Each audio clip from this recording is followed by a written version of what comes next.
اوپر پڑی ہوئی دیگچی کے نیچے چولہا جل رہا تھا کہ اتنے میں دروازے پر دستک ہوئی۔ میں نے دروازہ کھولا تو سامنے ہمسائی شازیہ کھڑی تھی۔ شازیہ نے اندر آتے ہی کہا، ہماری ملکی حالات بہت خراب ہیں۔ وہ چونک کر بولی، کیا مطلب ہے؟ تجھے پتہ نہیں کشمیر میں جنگ شروع ہو چکی ہے؟ ہندو بھارتیوں نے کشمیریوں کا بلا جواز اور بے دریغ قتل شروع کر دیا ہوا ہے۔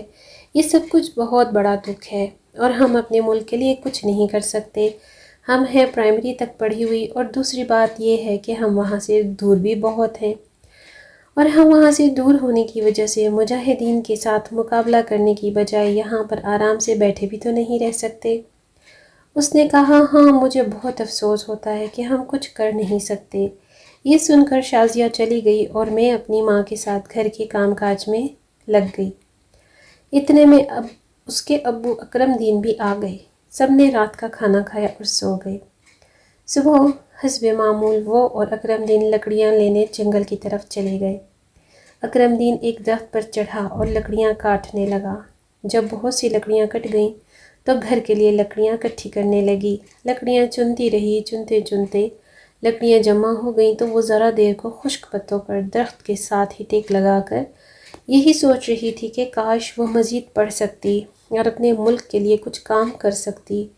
اس کے ابا لکڑیاں چھکڑوں پر لاد کر شہر چلے گئے اور انہیں اچانک اسی پتوں کی سرسراہٹ سی آواز آئی تو اس نے اپنے عقب سے آتی ہوئی آواز پر غور کیا۔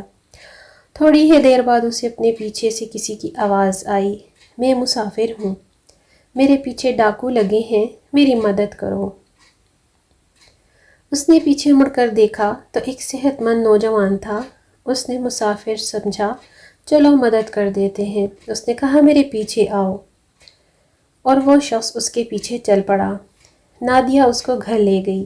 اکرم دین بھی گھر آ چکا تھا۔ انہوں نے اکرم دین کو ساری صورتحال سے آگاہ کیا اور اس شخص کو اپنے کچے مکان کے پچھلے حصے میں ٹھہرا دیا۔ اکرم دین نے اس کا نام پوچھا تو اس نے سلطان نام بتایا، اور اس نے بولا کہ دراصل میں بس سے اتر کر ایک سڑک سے گزر رہا تھا تو ڈاکوؤں نے مجھے لوٹ لیا اور میرے پیسے بھی لے لیے۔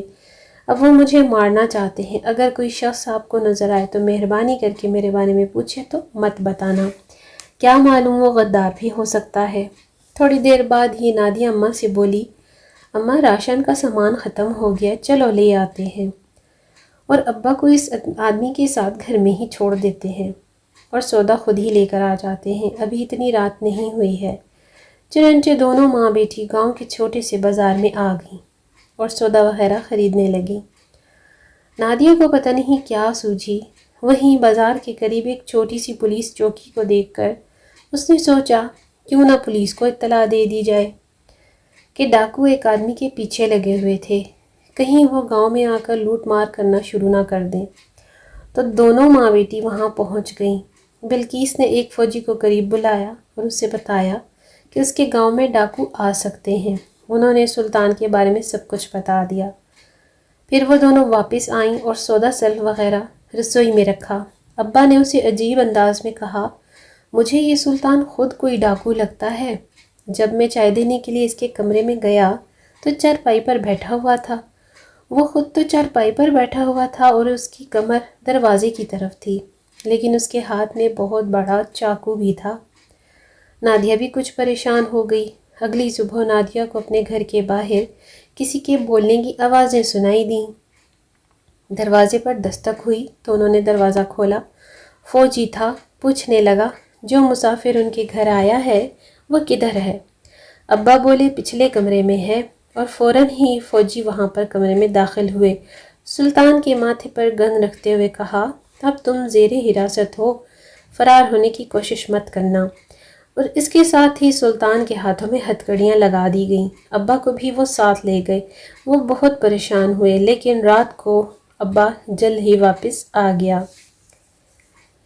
ابا کے ہاتھ میں مٹھائی کا ڈبہ بھی تھا۔ اکرم نے بڑی شفقت سے نادیہ کے سر پر ہاتھ پھیرا اور بولے، پتر تیرے کہنے سے دو کام ہوئے ہیں۔ وہ بندہ جو مسافر بن کر ہمارے گھر ٹھہرا تھا حقیقت میں پاکستان کا بہت بڑا دشمن تھا۔ وہ ہندو اور بھارتی جاسوس تھا جس کی تلاش میں ہماری پوری انٹیلیجنس اور فورس کب سے بھٹک رہی تھی۔ آخر تم نے وہ غدار ان کے ہتھے چڑھا دیا۔ یہ سن کر نادیہ کی آنکھوں سے آنسو بہنے لگے اور وہ اللہ کا لاکھ لاکھ شکر ادا کرنے لگی کہ اس کے ہاتھ سے نیک کام ہوا ہے۔ اللہ کریم ہم سب کو نیک کاموں کی توفیق عطا فرمائے، آمین۔ ویڈیو اچھی لگے تو لائک ضرور کیجیے گا۔ اگلی ویڈیو تک اللہ حافظ۔